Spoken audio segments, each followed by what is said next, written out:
یہ کہانی ایک چھوٹے سے گاؤں چاندپور کی ہے، جہاں رات کے وقت ایک خاص درخت کے نیچے چاندنی میں ایک پر اسرار روشنی نظر آتی تھی۔ لوگ کہتے تھے کہ وہ روشنی ایک جن کی ہے جو وہاں سالوں سے آباد ہے۔ گاؤں میں ایک خوبصورت لڑکی سونیا رہتی تھی، جو اس درخت کے قریب ایک جھونپڑی میں اپنے والدین کے ساتھ رہتی تھی۔ سونیا اکثر رات کو کھڑکی سے باہر دیکھتی اور اس روشنی کو محسوس کرتی، جیسے کوئی اسے بلا رہا ہو۔ ایک رات ہمت کر کے وہ درخت کے قریب چلی گئی۔ جیسے ہی وہ پہنچی، روشنی اور زیادہ چمکنے لگی، اور ایک نرم گونجتی ہوئی آواز نے کہا، "تم آخرکار آ ہی گئی، میں تمہارا انتظار کر رہا تھا۔" سونیا کا دل زور زور سے دھڑکنے لگا۔ سامنے ایک نوجوان کھڑا تھا، چمکدار آنکھیں اور نرم مسکراہٹ لیے۔ "تم کون ہو اور کیوں مجھے بلا رہے تھے؟" سونیا نے خوف زدہ ہو کر پوچھا۔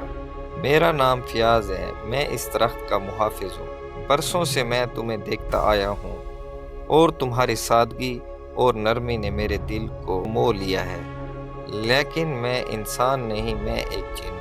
یہ سن کر سونیا گھبرا گئی، مگر فیاض کی باتوں میں ایک سچائی تھی جو اسے کسی خطرے سے زیادہ ایک دلکشی محسوس ہو رہی تھی۔ وہ ہر رات فیاض سے ملنے لگی اور دونوں کے درمیان محبت پیدا ہو گئی، لیکن گاؤں کے لوگوں کو یہ راز زیادہ دیر تک نہ چھپ سکا۔ جب سونیا کے والدین کو پتہ چلا، وہ بہت ڈر گئے۔